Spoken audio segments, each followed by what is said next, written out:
ভারতের গুজরাট রাজ্যের আহমেদাবাদে আজ বৃহস্পতিবার এয়ার ইন্ডিয়ার একটি যাত্রীবাহী উড়োজাহাজ বিধ্বস্ত হওয়ার খবর পাওয়া গেছে। স্থানীয় টেলিভিশন সহ অন্যান্য সংবাদ মাধ্যমে এই খবর প্রচার করা হচ্ছে।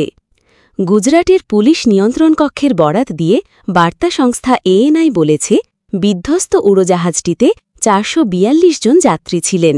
এয়ার ইন্ডিয়ার পক্ষ থেকে এক বিবৃতিতে বলা হয়েছে, ফ্লাইট AI-171 আহমেদাবাদ থেকে লন্ডনের গেটউইক যাচ্ছিল।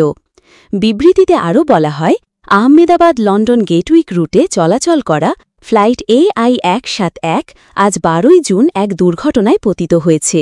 ঘটনার বিস্তারিত জানার চেষ্টা করা হচ্ছে এবং শীঘ্রই আমাদের ওয়েবসাইট ও এক্স হ্যান্ডেলে এ বিষয়ে আরও তথ্য জানানো হবে।